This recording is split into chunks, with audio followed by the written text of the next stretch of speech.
Hallelujah. अपने हाथों को उठाओ। Thank you Jesus. खुदावन, तेरे लोग जो आज इन वचनों को सुनेंगे वो सेम न रहेंगे।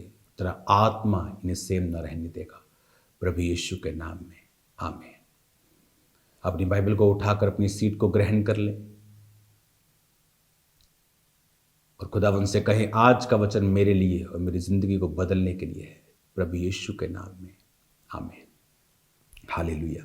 आनंदित हूं मैं, आप खुदावंद के बेस्ट लोग हैं। आप सबका स्वागत है खुदावंद की प्रेजेंस में। आज मैं प्रार्थना के लिए एक अपने पुराने स्पेशल प्लेस पे हूँ और जब मैं आपको इस जगह से वचन सुना रहा हूँ तो मेरे को याद है कि आज से कुछ साल पहले, मुझे याद है 2014, जब मेरी मैरिज का साल था, जहाँ मैं बैठा हूँ इसके बिल्कुल करीब मेरा प्रार्थना का रूम है। और जब मैं वहाँ पर प्रार्थना करने के बाद सो रहा था तो मेरे चेहरे पे जैसे मोबाइल की रोशनी होती है, टॉर्च होती है, वो मेरे चेहरे पे बजने लगी और मुझे लगा कि मेरी वाइफ मेरे साथ मजाक कर रही है या मुझे देख रही है, कि क्योंकि यहाँ बेसमेंट है तो बाहर की रोशनी इतनी नहीं है। तो मैं अपनी आंखों को बंद करके ना नींद में था ना जाग रहा था। जैसे परमेश्वर के साथ आप कनेक्ट हो जाते हो तो आपको कई बार प्रार्थना के बाद कुछ लोग समझ रहे होंगे इस चीज़ को, तो वो वाली सिचुएशन थी।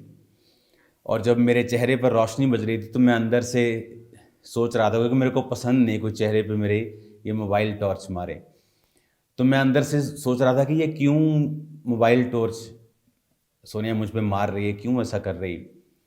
लेकिन जब मैंने आंखों को खोला कुछ देर बाद तो कोई वहाँ पे नहीं था। तो मैंने अपनी वाइफ से पूछा, तो कि यहाँ आई थी और तुमने टॉर्च मारी? कहती मैं यहाँ नहीं आई। और फिर मुझको समझ आया कि खुदावंद के जो स्वर्गदूत हैं, उनकी जो एंजेलिक प्रेजेंस है वो यहाँ पे मौजूद थी।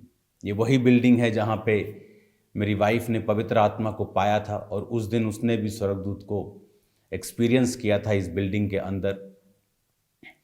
और मैं उसी जगह पे बैठा हूँ जहाँ पर मिनिस्ट्री के जो बिगेस्ट मिरेकल्स थे वो स्टार्ट हुए थे।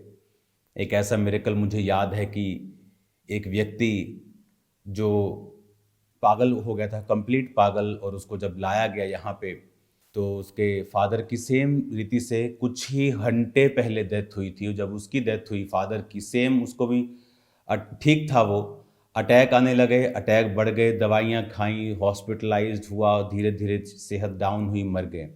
सेम अटैक बेटे पे होने लगे, वो भी मरने के किनारे था और मैं यहाँ बाहर खड़ा था और परमेश्वर ने कहा था इसको क्या यहाँ सेवा कर। मैंने कहा ये मिट्टी पड़ी है, तो बिल्डिंग का काम चल रहा था, मैंने कहा सेवा कर। तो वो सेवा करते करते वो व्यक्ति ठीक हो गया था। और ये वो जगह है जहाँ पर मिनिस्ट्री का फर्स्ट मिरेकल मैंने देखा था कि एक व्यक्ति जो बहुत अमीर था, लेकिन जब हम डे नाइट के 7 फास्टिंग में थे तो वो मेरे करीब से जब निकला तो उसके जुराबे नहीं थे। और मैंने कहा था कि तुम अपने साथी को कि इसको पूछो कि इसके पास जुराबे नहीं तो मैं इसको लेके देता हूँ। तो उसने कहा था नहीं मैं बहुत अमीर हूँ लेकिन मैं डाल नहीं सकता कुछ, क्योंकि मेरे ब्लड बहता है, पूरी बॉडी से निकलता है, मेरे को स्किन का रोग है, सोराइसिस है, उसका कोई इलाज नहीं है। तो छोटा सा कैमरा हमारे पास सोनी का शायद होता था, तो वो कैमरे से छोटा सा ऐसे जो चलता था उससे वीडियो भी रिकॉर्ड की थी, लेकिन वो कैमरा मिस हो गया। तो वो मिरेकल जब हमने देखा था कि कुछ जब प्रार्थना हुई और कुछ ही दिन बाद वापस आया तो उसकी स्किन पूरी तरह से रिस्टोर थी। मैं उस शुरुआत वाली जगह से आज आपको परमेश्वर के वचन को दे रहा हूँ और मैं ये बिलीव करता हूँ कि आज की जो रेवलेशन परमेश्वर का आत्मा आप पर जाहिर करेगा वो आपको सेम नहीं रहने देगा, वो आपको एक सा नहीं रहने देगा। जब जब भी परमेश्वर ने कोई बड़ा छुटकारा किया है तो अपने वचन के द्वारा किया है। एक वचन है जो बाइबल में लिखा हुआ है, एक वचन है जब ये लिखा हुआ वचन जीवित हो जाता है, ये रेमा बन जाता है। बाइबल में तो 10,000 12,000 तरह की चीज़ें लिखी होंगी, 15,000 पता नहीं कितने लाख तरह की चीज़ें लिखी होंगी, लेकिन आज इस कलीसिया को क्या चाहिए, वो रेमा वचन के द्वारा परमेश्वर देता है, अपनी आत्मा के द्वारा स्पेसिफिकली एक वचन की ओर टारगेट करता है कि आज तुझे ये बात अपने लोगों से करनी है, क्योंकि परमेश्वर का आत्मा जानता है आपको किस रीति से छुड़ाना है। तो मैं ये बात समझता हूँ, मैं ये बात जानता हूँ कि परमेश्वर का जो रूह है, उसका जो आत्मा है, वो इस वचन के ज़रिए वो आपको छुड़ाएगा और वो आपसे बात करेगा। और मैं ये आपको कह सकता हूँ, जहाँ मैं बैठा हूँ, जहाँ आप बैठे हैं, आप प्रभु की उपस्थिति को अपने पास महसूस कर रहे होंगे। आप जान रहे होंगे कि परमेश्वर की उपस्थिति हमारे साथ है। ये वो प्लेस है जहाँ पर बड़ी बड़ी टेस्टिमनीज को परमेश्वर ने हमें दिया है। मुझे याद है, मेरी वाइफ मुझे एक टेस्टिमनी मुझे दे रही थी कि वो प्रार्थना कर रही थी एक दिन, और उसे नहीं मालूम था कि मेरी यहाँ मैरिज होगी, या क्योंकि जब आप ऐसे निगाह रखने लगते हैं कई बार, फिर परमेश्वर तो जानबूझ के काम नहीं करता। तो वो प्रार्थना कर रही थी, परमेश्वर, क्योंकि जब हम आसपास अपने लोगों को अनसीरियस देखते हैं कि यार जितना काम परमेश्वर का दास कर रहा है, ये लोग उतना क्यों नहीं कर रहे हैं, उस तरह से डेडिकेटेड क्यों नहीं। तो बताते थे कि मैंने प्रार्थना की थी, प्रभु अगर तुम मुझे पावर देना, मैं सब कुछ सुधार दूंगी। तो वो नहीं जानती थी कि परमेश्वर उसकी प्रार्थना को सुन रहा है, और वो यही प्लेस था जहाँ वो प्रार्थना कर रही थी, और परमेश्वर ने उसे रियल में पावर दी। और आज आप देखते हो कि परमेश्वर का आत्मा सेवकाई को किस दिशा में लेके जा रहा है, कि आज सब लोग इस सेवकाई से प्रेरणा लेकर, आइडियाज़ लेकर, अच्छी बात है, ये बुरी बात नहीं है, वो अपनी मिनिस्ट्रीज़ में इसे लागू कर रहे हैं। चाहे वो मेरे स्पिरिचुअल सन्स हों जो 2500 के करीब हैं पूरे इंडिया में और फॉरेन में, और चाहे वो दूसरे पास्टर्स हों हज़ारों, इसका हमें आनंद है। इसलिए मैंने कभी उनको क्रिटिसाइज़ नहीं किया, क्योंकि यही प्रेरितों के काम की जो सेवकाई है, इसका यही काम है कि कलीसिया में रूल्स इस्टेब्लिश करना, रूल्स बनाना, प्रोटोकॉल्स बनाना, आगे लेके जाना, अगुवाई करना, कुरीतियों को दूर करना। आज मेरा विश्वास है कि खुदावंद का आत्मा आपसे बात कर रहा है और आपको छुड़ा रहा है। और ये चीज़ें मैं आपको इसलिए बता रहा हूँ क्योंकि परमेश्वर वफादार है। अगर आप उसके साथ वफादार रहेंगे, वो आपको आपके जीवन साथी वफादार देगा, वो आपके बच्चों को आपको वफादार देगा, आपकी कलीसिया को वफादार देगा। बहुत से लोग बोलते हैं कि जैसे आपकी कलीसिया एक्साइटेड रहती है, ऐसी हमने कहीं नहीं देखी। आपको देखकर लोगों को प्रभु की वर्शिप में हर जगह ये लोग ओवर एक्साइटेड रहते हैं। ये क्या रीज़न है? जैसे आप परमेश्वर के साथ हैं, जितना आप प्रभु को वैल्यू करते हैं, उतना ही प्रभु लोगों के ज़रिए, आपके परिवार के ज़रिए आपको वैल्यू देता है। अगर आप उसकी बात को गिरने नहीं देते हैं, तो आपको परमेश्वर लोग भी ऐसे देता है जो आपकी बात को गिरने नहीं देते, नहीं तो फिर वो आपकी लाइफ में नहीं रहते। हालेलुया।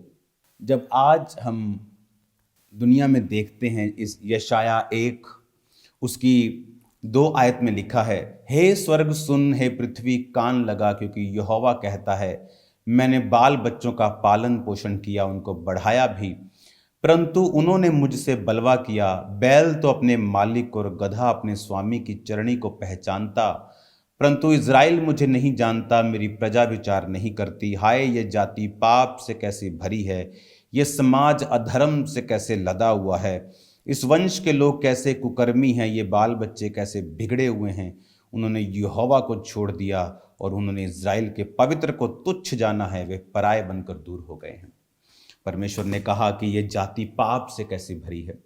आज से कुछ साल पहले जब इंटरनेट की स्टार्टिंग हुई थी और इंटरनेट आम लोगों तक पहुंचा था, मैंने लोगों को बोला था कि अभी तो कुछ पाप आप नहीं देख रहे, आने वाले पाप को आप देखोगे, अंधेरा इतना बढ़ेगा, इतनी गंदगी बढ़ेगी।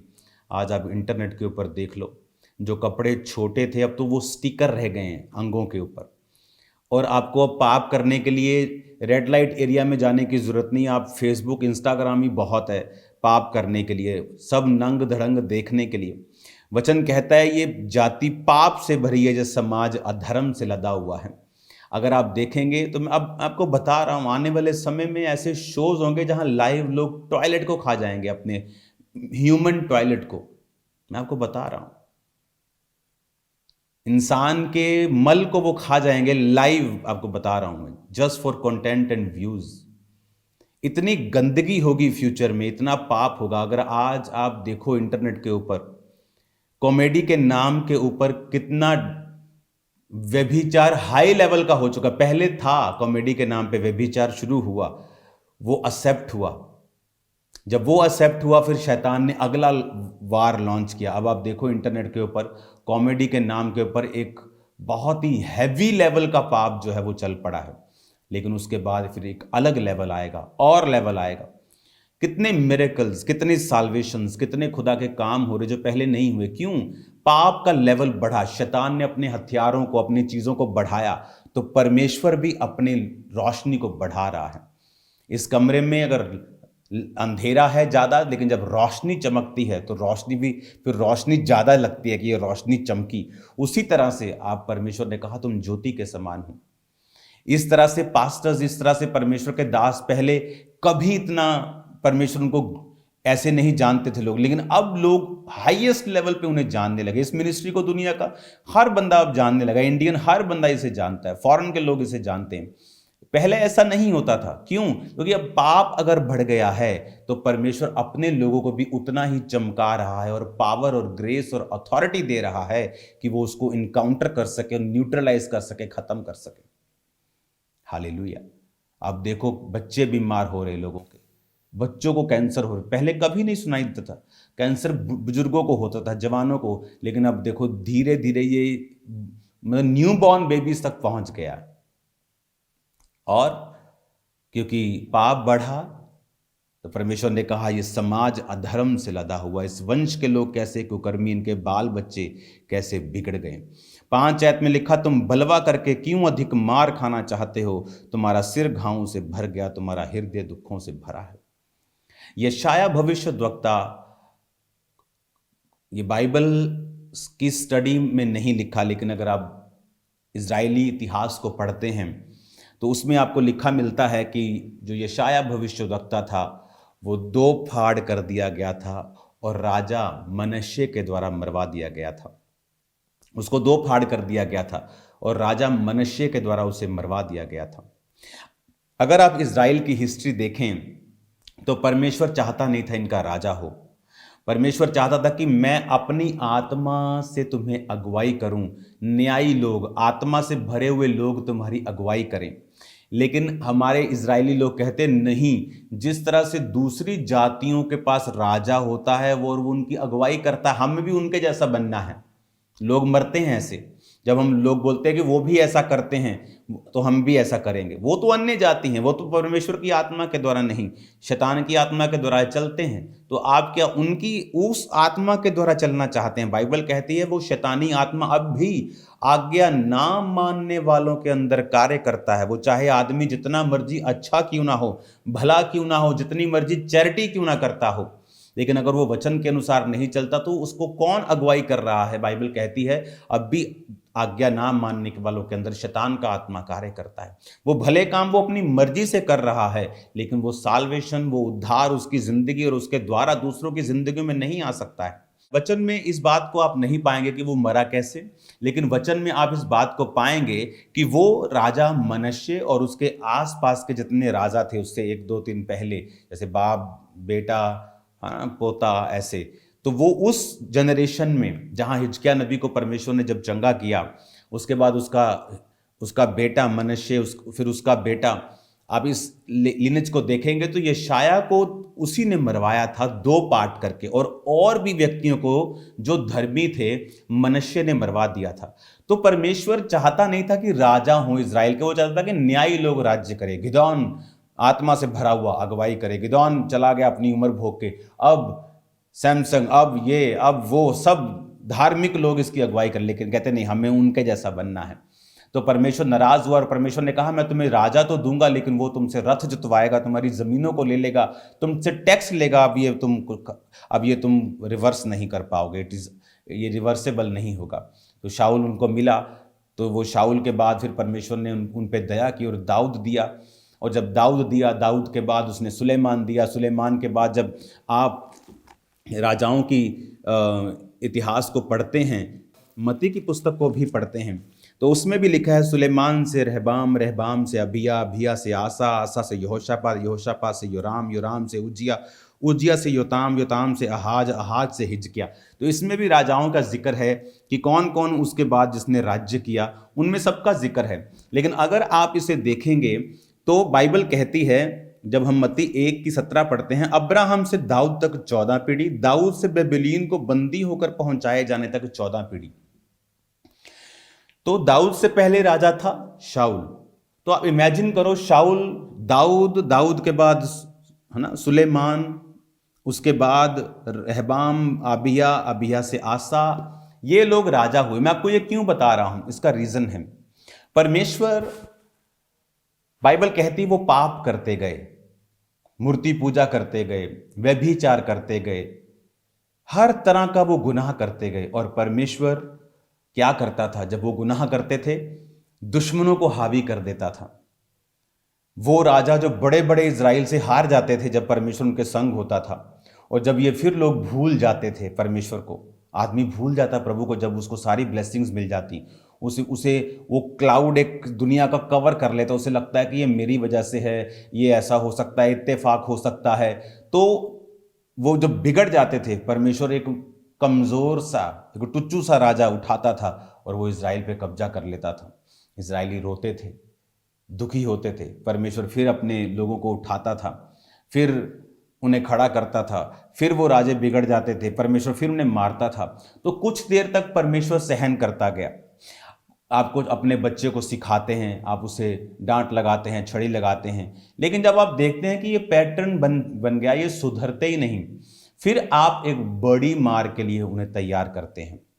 यशाया भविष्यद्वक्ता, मैं आपको बताना चाहता हूं, जब जब बाइबल में किसी खास परमेश्वर के चुने हुए जन के ऊपर लोगों ने अटैक किया है और उन्हें मारा है, या उन्हें डिस्ट्रॉय करने की कोशिश की है, या उन्हें परसिक्यूट किया है, परमेश्वर ने वहां पर कहा, अब बस, मैंने तुम्हारा व्यभिचार, मैंने तुम्हारी मूर्ति पूजा, मैंने सब कुछ सहा, तुम्हें सजा दी, फिर तुम्हें माफ किया। लेकिन जब मनश्शे ने यशाया को मरवा दिया, तब परमेश्वर ने कहा, बस, अब बस, दैट्स इट। और उसके बाद क्या हुआ, इस मनश्शे के बाद अमोन, अमोन के बाद योशिया। अगर आप 10 आयत को पढ़ें तो जब उसने मरवा दिया, तो मरवा दिया, उसका बेटा था, उसका बेटे का बेटा था, क्योंकि जो मनश्शे था उसने सबसे ज्यादा समय इज़राइल यहूदा के ऊपर राज्य किया, सबसे ज्यादा टाइम उसने राज्य किया। वो सबसे निकम्मे राजाओं में से एक था। उसने मूर्ति पूजा करवाई, उसने बलियां दी अपने बच्चों की, उसने इकोनॉमी के लिए कि लोग आएंगे, इकोनॉमी हम ये भी खोल दें, हम ये भी खोल दें, इकोनॉमी के लिए उसने बड़े पंगे किए कि मेरी इकोनॉमी जो है वो स्ट्रांग हो जाए। सब लोगों को साथ लेने की कोशिश की, सब चीज़ें करने की कोशिश की उसने। अगर आप उनकी हिस्ट्री पढ़ेंगे तो ऐसे उनमें कुरीतियाँ थी कि वो अपने अपने अपने धार्मिक प्लेसेस के अंदर जाकर व्यभिचार करते थे, आदमी और औरत। उनके ये रिचुअल था, उनके रीति रिवाज का एक पार्ट था। तो उसने फिर वो स्टार्ट किया, जो उसके पिता ने बंद करवा दिया था, उसने सब स्टार्ट कर दिया। और उसने फिर यशाया को मरवाया। जब उसने यशाया को मरवा दिया, परमेश्वर ने कहा बस। और ये वो समय था जब परमेश्वर ने इज़राइल की महिमा को पूरी तरह से मिट्टी में मिला दिया। नो मोर किंग नाउ। अब मनश्शे से अमोन, अमोन से योशिया, बस बेटा पोता जो पैदा हुआ, उसके बाद परमेश्वर ने कहा बस। फिर लिखा बंदी होकर बेबीलोन के जाने के समय में, 11 आयत में लिखा, फिर वो बेबीलोन के द्वारा बंदी बना लिए गए। मत्ती की 1:11, बंदी होकर बेबीलोन जाने के समय में योशिया से यकुन्याह और उसके भाई उत्पन्न। फिर वो सारी जो इजरायली जाति थी वो बंदी बना लिए गए, लोगों और राजाओं समेत। नाउ नो मोर किंग। पहले परमेश्वर थोड़ी थोड़ी सजा देकर उनको सुधारता था। परमेश्वर ने कहा अब तुम्हारी बस हो गई, अब मैं तुम्हें पूरी तरह से बंदा बनाऊंगा। और फिर क्या हुआ, बेबीलोन को बंदी बनाकर वो पहुंचा लिए गए, बंदी बना लिए गए। जस्ट ऊपर से सीधा नीचे बंदी बना लिए गए, मजदूर बना लिए गए। हालेलुया। और जब यशाया मरवा दिया गया, अगर आप देखेंगे जहां जहां परमेश्वर के लोगों को निरादर किया गया, परसिक्यूट किया गया, मारा गया, उसके बाद जो सजा लोगों के ऊपर आई है वैसी कभी नहीं आई। जीसस को क्रूस पे चढ़ा दिया तो राजा बोला तू बोले तो मैं तुझे माफ कर सकता हूं, कोई गुनाह तुझ पे साबित नहीं होता। लोग कहते नहीं उसको क्रूस पे चढ़ाओ, वो बोला नहीं। प्रभु यीशु मसीह कहते मैं अपनी मर्जी से आया हूं, अपनी मर्जी से मारा जाऊंगा, अपनी मर्जी से तीसरे दिन मुर्दों में से जी उठूंगा। और वचन कहता है कि वो हाथ धोता है और बोलता है मैं इस धर्मी के लहू से निर्दोष हूं। उसकी पत्नी बोलती है राजा की, इसके हाथ मत डालना, मैंने स्वप्न में बड़ा दुख उठाया इस बंदे के कारण, दूर रहना इस धर्मी से। कहता मैं निर्दोष हूं भाई। सारे लोग बोले इसका लहू हम और हमारी संतानों के ऊपर हो। एग्जैक्ट यीशु मसीह के जी उठने के कुछ साल बाद, कुछ दशक बाद, आप हिस्ट्री पढ़ो, पूरे इज़राइल को खत्म कर दिया गया था। पूरे इज़राइल को खत्म कर दिया गया था, उनके वर्शिप प्लेसेस को ढा दिया गया था, पूरे इज़राइल को फिनिश कर दिया गया था। और वो कितने 100 साल के बाद जाके फिर वो देश बना, आपको मालूम? कारण जीसस क्राइस्ट को मारना, उसके लहू को, उसके दोष को अपने ऊपर लेना। हालेलुया। अफ्रीका में मैं एक सिस्टर को जानता हूं, बहुत अच्छी वर्शिपर थी वो, इतनी अच्छी वर्शिपर कि जब वो गाती थी तो आत्मा उतरता था। उसका पास्टर जो था वो बड़ा अनॉइंटेड मैन ऑफ गॉड था, very anointed man of God. तो वो जब सेवकाई चली तो वो भी साथ चली और वो भी अनॉइंटेड होती गई, अभिषेक में भरती गई, बढ़ती गई। उसके सॉन्ग्स जो थे बहुत चलते थे, लोग आत्मा से भरते थे। जब वो एक लेवल पे आई, बहुत बड़ी हो गई। अब प्रॉब्लम ये है कि जब ये नए लोग चर्च में होते हैं तब इनका पास्टर कुछ भी इनकी बेइज्जती करे तब इनको प्रॉब्लम नहीं होती। क्यों? क्योंकि अब तक इनका नाम नहीं हुआ होता, अब तक मसा नहीं उतरा होता। फिर ये सब करने, मिट्टी में बैठकर लौटने के लिए भी तैयार हो जाते हैं। लेकिन जब परमेश्वर इनको बढ़ा देता है, इन्हें लगता है कि no, I am very anointed, I am very gifted. और उस औरत ने, उस वर्शिपर ने उस चर्च को छोड़ दिया जहां से वो बढ़ी थी। जब आप अंगीठी में होते हैं और सब कोयले जल रहे होते हैं तो कोयले को लगता है वाह, I am burning for the Lord, कि मैं तो जल रहा हूं, मैं तो बल रहा हूं, मेरी वजह से अंगीठी बल रही है। उसे ये नहीं पता तेरी वजह से अंगीठी नहीं बल रही, अंगीठी की वजह से, उस संगति की वजह से तू जल रहा है। और जब उसको बाहर निकाल दिया जाता है, कुछ देर वो अभी भी गर्म रहता है। वो जब वो वर्शिपर अपनी चर्च से बाहर आई तो कुछ देर बड़ी गर्म रही, उधर इनविटेशन, इधर इनविटेशन, वो देश बुला रहा है, वो भी ऑलरेडी उस पास्टर की वजह से वो पूरी दुनिया में मशहूर थी। वो देश बुला रहा है, वो देश बुला रहा है। लेकिन अगर आप उसकी लाइफ को चेक करेंगे, धीरे धीरे वो अनॉइंटिंग कम होती गई, वो ग्रेस कम होती गई। जिस वजह से परमेश्वर ने उसे अभिषेक किया था, जब वो वजह छूट गई, धीरे धीरे कम होती गई। अब आप उसको नोटिस करो, जब वो गाती है वो मसा नहीं उतरता, वो आत्मा फील नहीं होता। अच्छा गाती आज भी, लेकिन वो मिसिंग है जो परमेश्वर, उन्हें लगता है कि सेवा ही करनी, जहां मर्जी कर लो। नो, परमेश्वर के पास कोई बी प्लान नहीं है। मैंने बड़े बड़े लोगों के मसों को खत्म होते देखा है जब उन्होंने अपने मदर प्लेस को छोड़ा है। जब जिस दास की वजह से उनको मसा मिला है, मैंने उनको ट्रबल में जाता हुआ देखा है, बीमार देखा है लोगों को। ये मेरी लाइफ की टेस्टिमनी है। मैंने बहुत सी प्रॉब्लम्स को अपनी लाइफ में देखा है जब मैंने अपने स्पिरिचुअल फादर से पंगा लिया है। और लोगों को लगता है परमेश्वर कर रहा है, परमेश्वर नहीं कर रहा। तुम कोई बेनीहीन की तरह करोड़ों में थोड़ी हो कि तुम्हारे जीवन पे इतने अटैक आ रहे हैं कि हम करोड़ों में सुसमाचार सुना रहे हैं। वो 10 लोगों में तुम काम नहीं कर रहे हो और तुम पे अटैक हो रहे हैं। क्यों? तुम्हें मालूम नहीं।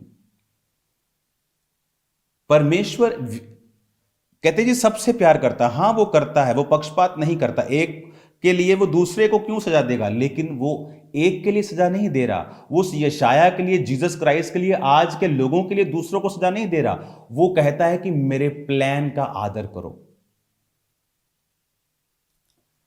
जब पुलिस आपके इलाके में होती है, चाहे आप छोटे से छोटे हवलदार को थप्पड़ मार दो या उससे बदतमीजी कर लो, फिर वो आपकी क्या हालत करते हैं, इंटरनेट पे वीडियोस आपने देखी होंगी। क्यों? बात उस छोटे सिपाही की नहीं है, बात पुलिस की, बात इज्जत की, बात सिस्टम की है। जब आप सिस्टम से भिड़ते हैं तो आप पूरे फिर सिस्टम से भिड़ जाते हैं, आप छोटे से सिपाही से भिड़ते हैं। जब प्रभु अपने लोगों को खड़ा करता है, वो कहता है मेरा इस पर एक बड़ा प्लान है, एक बड़ी योजना है, और मैं तुझे उस योजना में जोड़ता हूं, लेकिन तेरी आशीष तभी तक है जब तक तू इस योजना में है। और जैसे ही लोगों को फिर समझ आती है कि हो हमसे गलती हो गई, लेकिन कुछ वापस आते हैं, कुछ ईगो वाले होते हैं जिनके अंदर घमंड होता है, और वो और नाश होते जाते हैं और लंबा समय होते ही जाते हैं, क्योंकि उनका घमंड जो है कि लोग क्या कहेंगे अगर हम वापस जाएंगे। तो वो अभी भी पीपल्स बॉन्डेज में है, और दुनिया का सबसे बड़ा बॉन्डेज एक सेवा करने वाले के लाइफ में है, दुनिया का पीपल्स बॉन्डेज। लोग क्या कहेंगे, अगर मैं उसको अनॉइंटेड बोल दूंगा, उस मैन ऑफ गॉड को, तो मेरे लोग उधर ना चले जाएं। अगर मैं उसको ऐसा कर दूंगा, मेरे लोग इस वजह से कुछ अनॉइंटेड लोगों की खिलाफत करना शुरू कर देते, बाद में प्रभु से जूतियां खाते फिर चुप कर जाते हैं। जब उनको अपने घरों में अटैक होते हैं, अपने सिस्टम पे अटैक होता है, जब उन्हें समझ आती है कि नहीं, हमने रॉन्ग किया। और एक नहीं, मैं आपको हजारों टेस्टिमनीज दे सकता हूं। जब क्यों आपको आशीष मिलती है, प्रभु कहता है ये मेरा सेवकाई है, ये मेरा दास है, मेरा प्लान इसके ऊपर है। वो अपने प्लान के कारण सब कुछ कर रहा है। लोगों को वो पक्षपात से नहीं करता, एक को बड़ा ऊंचा छोटा नहीं समझता, लेकिन उसका प्लान जो है वो बड़ा है। वो अपने प्लान, अपनी योजना जो उस व्यक्ति, उस सेवकाई और दर्शन में परमेश्वर ने रखी है, उसके जरिए जो लाखों करोड़ों लोगों को परमेश्वर ने प्रभावित करना है, उसके कारण वो उसको स्पेशल ट्रीट करता है, और वो लोगों की असाइनमेंट्स रखता है, काम देता है कि तुम्हारी ये जगह है। बहुत से लोग आशीष नहीं पाते अपनी लाइफ में, क्यों? बहुत सी चर्चेस में घूमते हैं, वो चर्च में संडे, उस चर्च में थर्सडे, उस चर्च में मंडे, और वो धोबी का कुत्ता, ना घर का ना घाट का, वो कहीं के नहीं रहते। क्योंकि परमेश्वर जब आपको एक चर्च देता है, वो सिर्फ सरमन सुनने के लिए नहीं देता है। आप कोई भी जीवित चर्च चुन लो, मैं नहीं कहता मेरी वाली चुनो, कोई भी जीवित चर्च चुनो, वहां पे ड्यूटी लो, वहां काम करो, उस दर्शन को ध्यान से समझो। उसके अगर 3 सरमन हफ्ते के आते, तीनों सुनो, 7 आते, सातों सुनो और देखो। और अगर पार्टनरशिप है, उसमें हिस्सा लो। बीज बोला, उसमें हिस्सा लो। प्रार्थना बोला, उसमें हिस्सा लो। फास्टिंग बोला, इस वजह से कि आप जब उस प्लान में, उस दर्शन में शामिल हो जाते हैं, और प्रभु देखता है कि मेरा दास उस योजना में है, मेरा दर्शन बिल्कुल स्ट्रेट है, ये लोग जो मैंने प्रभु के दास को दिए हैं, ये उसके साथ एक मन है, तो परमेश्वर आपको ब्लेस करता है, क्योंकि आप फिर उसकी योजना में हैं। आज लेकिन हाँ, वो भी उधर भी, इधर भी, उसकी वजह से क्या है, आप रोपे नहीं। आप एक पेड़ को बार बार पट्टो और बार बार अच्छी जगह, अच्छी जमीनों में लगाई जाओ, तो वो सूख जाएगा। आपको एक सेवकाई चुननी होती है, उसके साथ फिर आपको चलना होता है, उस दर्शन में आपको शामिल होना होता है, और उसके बाद फिर प्रभु आपको ब्लेस करता है। इसी वजह से बहुत से लोग आशीष से खाली हैं आज, क्योंकि उनको ये नहीं पता हमें क्या करना है। क्योंकि वो तभी मालूम होगा जब आप एक जीवित सेवकाई में एक परमानेंट सदस्य होंगे, आपको मालूम होगा परमेश्वर का आत्मा अब क्या कर रहा है, मुझे प्रार्थना करनी है, मुझे बीज बोना है, मुझे। क्योंकि सिर्फ क्रिश्चियनिटी सिर्फ अलग अलग सरमन सुनने का नाम नहीं है। नॉलेज तो आप दिन के 100 सरमन सुन लो, तब भी आप प्रभु से नहीं ले पाएंगे पूरी। हालेलुया। आज जब लोगों को ये स्पिरिचुअल समझ की जब कमी हो जाती है लोगों की लाइफ में, उन्हें लगता है कि मेरी आग से मैं यहां तक पहुंच गया, और जैसे वो अंगीठी से कोयले को बाहर निकाला जाता है, वो आग ठंडी हो जाती, धीरे धीरे फिर मक्खियां बैठने लगती, वो स्ट्रगल शुरू हो जाता है। उन्हें लगता है प्रभु कर रहा है, प्रभु नहीं कर रहा। जिनकी लाइफ में तुमसे लाख गुना लोग ज्यादा है, उनकी लाइफ में इतना स्ट्रगल नहीं जितना तुम्हारी लाइफ में है। क्योंकि तुम गलत जब दिशा में चलते हो तो अटैक्स होते हैं। हालेलुया। मैंने बहुत से लोगों के ऊपर अटैक्स होते देखे हैं, उनकी फैमिलीज के ऊपर अटैक होते देखे। अपनी लाइफ में मैंने ट्रबल देखे हैं बहुत साल पहले, जब मुझे समझ नहीं थी किस तरह से हमें पेश आना है अपने आत्मिक पिता के साथ। और तब समझ आती है कि नहीं, ये प्रभु का प्लान, प्रभु का सिस्टम है। आप प्रभु के सिस्टम में जो व्यक्ति हैं, अगर आप उन्हें चैलेंज करते हैं, आप पूरे सिस्टम को चैलेंज कर रहे हैं। इसलिए लोग बोलते हैं ये भी तो प्रभु का दास, ये तो हमारे जैसे, हम में भी आत्मा है, इसमें भी आत्मा है, हम भी प्रभु के बच्चे, उसने हमारे लिए भी लहू बहाया, वो सब ठीक है, लेकिन वो प्लान जो उसके ऊपर है वो तुम्हारे ऊपर नहीं। वो जो चुनाव प्रभु का है कि प्रभु ने चुना कि ये मेरा बैंक मैनेजर है, ये मेरे बैंक का कैशियर है। अगर आप उसको फाइट करेंगे, आप ऊपर फाइट कर रहे हो, क्योंकि परमेश्वर ने एक सिस्टम बनाया है कि अगर परमेश्वर को दुनिया को बचाना है तो सिस्टम बनाया, चर्च बनाई। अगर प्रभु की आत्मा नहीं काम करना था तो प्रभु कहता मेरा आत्मा काम करेगा, तुम बैठो देखो क्या होता है। तो प्रभु ने क्या कहा, चेलों को जाओ और सुसमाचार को सुनाओ और सब जातियों को चेला बनाओ। तुम जाओ, और बाइबल कहती परमेश्वर ने जहां वो आप जाने को था, दो दो जनों को भेजा कि वो गए और सब लोगों को उन्होंने, जहां प्रभु ने सुसमाचार सुनाना था उन्होंने सुसमाचार सुनाया। हालेलुया। आज जब हम आत्मा के द्वारा नहीं चलते, आज जब हम आत्मा की बातों को नहीं समझते, इंटरनेट अच्छा भी है और बुरा भी है। हम जब बहुत चीज़ों को सुनने लगते हैं हम कंफ्यूज हो जाते हैं, हमें समझ नहीं आता। बहुत से लोग ऐसे थे जिनको मैं पाप में देखता था, लेकिन उनकी ज़िंदगी में कलीसिया थी। मैं प्रभु से पूछता था, अफ्रीका की ये बात है कि प्रभु वो पाप में मैं जानता हूँ। मेरे स्पिरिचुअल ब्रदर्स बताते थे कि वो पास्टर, वो प्रॉफिट पाप में है और लड़कियों को पैसे देता है व्यभिचार के लिए। मैंने खुद अपनी आंखों से देखा है। मैं क्या करूं, मुझसे पूछ रहा था फ़ोन पे, मैं अभी लगा रहा हूं कि हट जाऊं। ऐसे लोग, और हम प्रभु से कभी पूछते हैं प्रभु अगर उनकी वो मिरेकल कैसे हो रहे हैं फिर, अगर तू उनकी ज़िंदगी में नहीं है, अगर तू उनकी ज़िंदगी में है तो फिर वो पाप कर रहे हैं, फिर तू उनकी ज़िंदगी में क्यों है। तो प्रभु ने समझाया। एक समय था जब वो वफादार थे और मैंने उन्हें वरदान दिए। अब जब आदमी वफादार होता है, प्रभु आपको वरदान देता है। प्रार्थना करते हैं, वरदान मिलते हैं। वरदान के लिए आपका चरित्र कैसा है ये इतना मायने नहीं रखता, मैं आपको बता रहा हूं। वरदान पाने के लिए जब आप मेहनत करते हैं वरदान मिल जाता है, लेकिन जब आप बिगड़ जाते हैं परमेश्वर वरदान वापस नहीं लेता।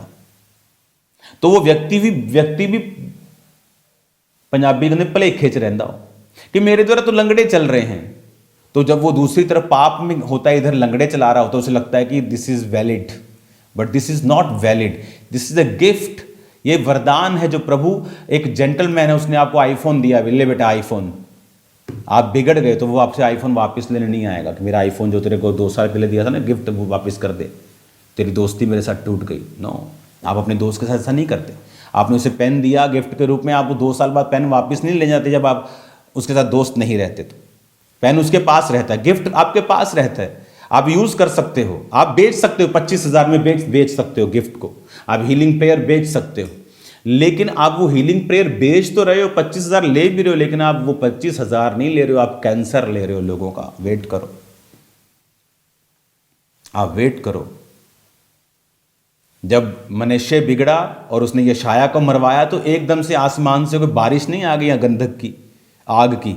टाइम लगा, उसका बेटा पोता, उसके बाद टाइम लगा। कुछ ही सालों में परमेश्वर ने योजना, जैसे ही वो बिगड़ा उधर से परमेश्वर पूरे बेबीलोन में योजना बना रहा है।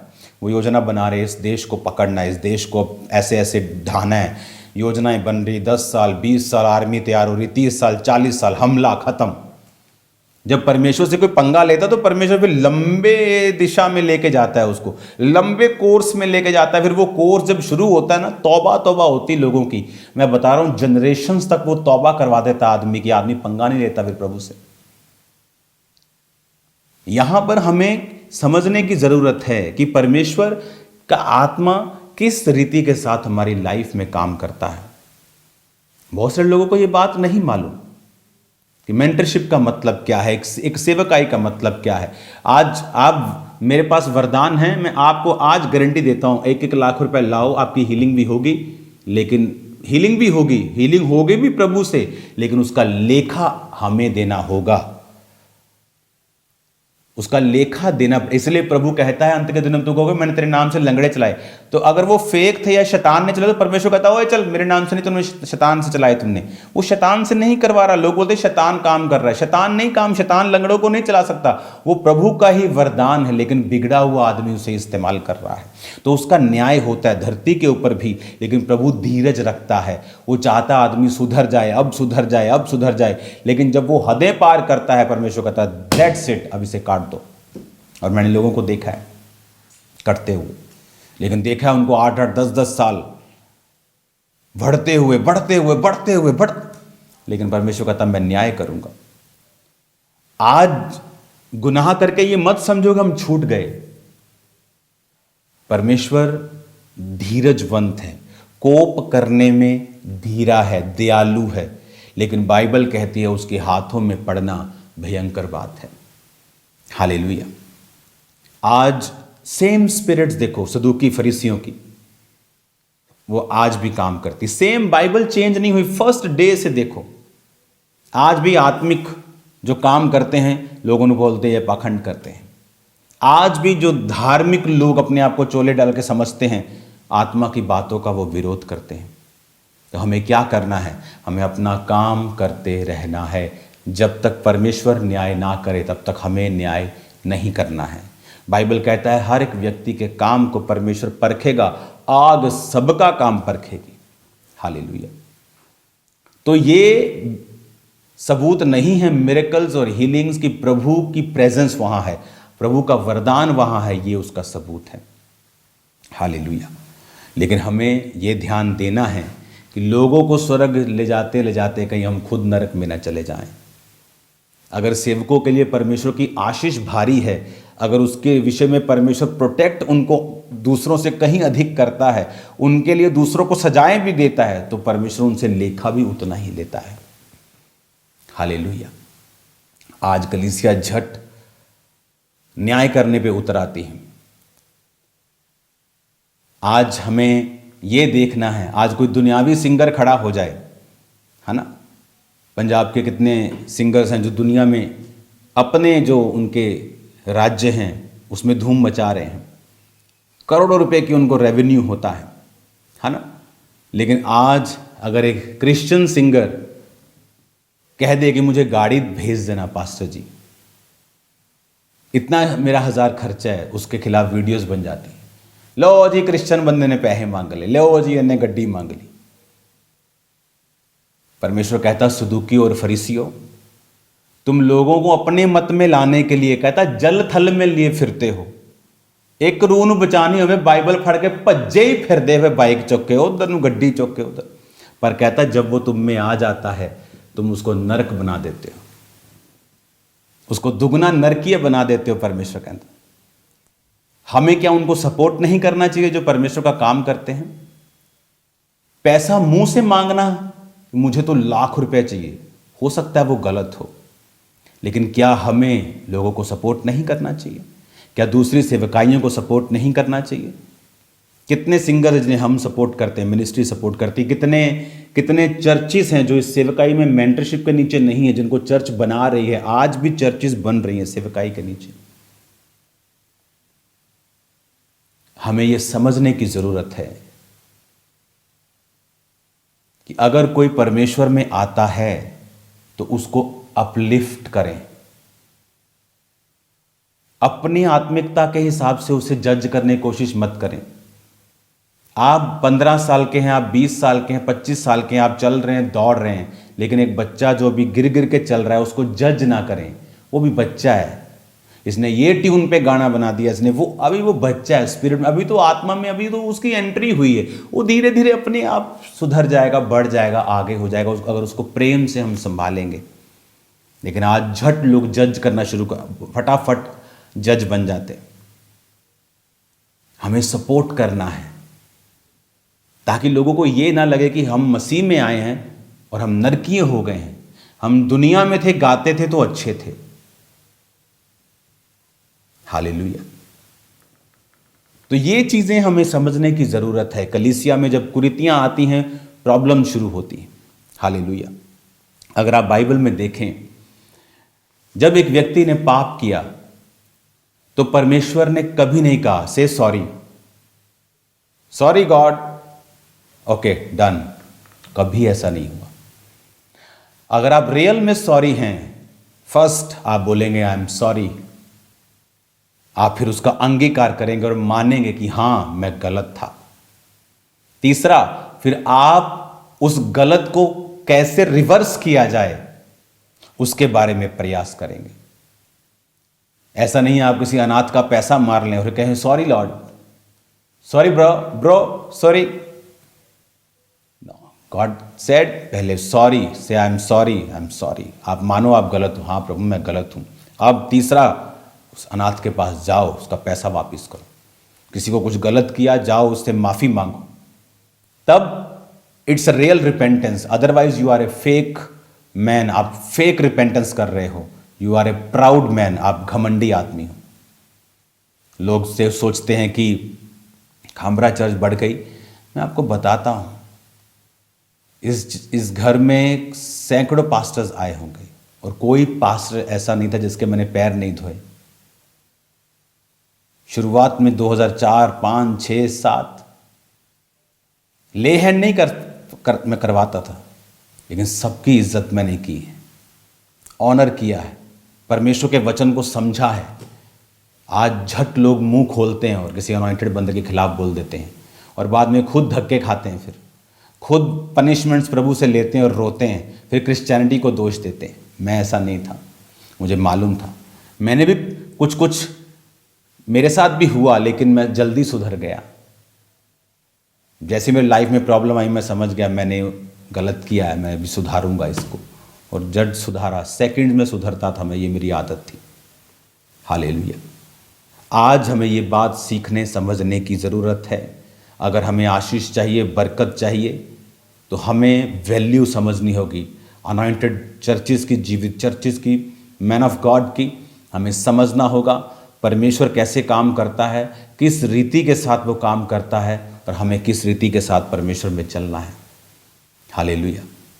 हमें ये खुशी मनानी चाहिए अगर आज हमारे वर्शिप पर पंजाब के आशीषित हो रहे हैं, ब्लेस्ड हो रहे हैं। हमें आनंदित होना चाहिए अगर चर्चिस बढ़ रही हैं तो। बहुत सारे बड़े बड़े चर्चिस मुझे मिलने के लिए आते हैं, सब इंटरनेट पे नहीं, सब आनंदित होते हैं।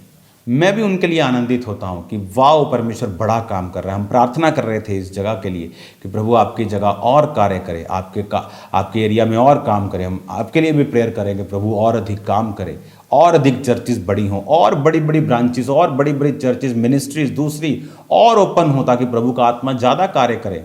यही तो हमारा काम है। ये कोई बिजनेस थोड़ी है कि मेरे पास सबसे बड़ी चर्च है तो बस यही लोग आए। नो, जीवित चर्च, खुदा का काम, आत्मा का काम होना चाहिए। हालेलुया। मेरा ये बिलीव है कि अगर आप इस वचन को समझेंगे और आप इस वचन को अगर दोबारा अपने घर जाके पढ़ेंगे, हम यशाया 1 अध्याय आप पूरा अपने घर जाके पढ़ेंगे, इसमें आपको यशाया के बारे में जिक्र मिलेगा। और वो यशाया जो वही मनश्शे ने मरवा दिया था और उसको 2 भाग में कटवा दिया था, उसकी बॉडी को 2 पार्ट करवा दिए थे। और ये परमेश्वर का जन था यशाया, और परमेश्वर का ये नबी था। अब मैं 15 आयत को पढ़ूंगा, यशाया 1 उसकी 15। जब तुम मेरी ओर हाथ फैलाओ तब मैं तुमसे मुख फेर लूंगा, कितनी भी प्रार्थना क्यों ना करो मैं तुम्हारी ना सुनूंगा, क्योंकि तुम्हारे हाथ खून से भरे हैं। अपने को धोकर पवित्र करो, मेरी आंखों के सामने से अपने बुरे कामों को दूर करो, भविष्य में बुराई करना छोड़ दो। भलाई करना सीखो, यत्न से न्याय करो, उपद्रवी को सुधारो, अनाथों का न्याय चुकाओ, विधवा का मुकदमा लड़ो। हालेलुया। आज बहुत से लोग आशीष क्यों नहीं पा रहे हैं? क्योंकि जब वो किसी को सुनते हैं, वो इन कानों से सुनते हैं।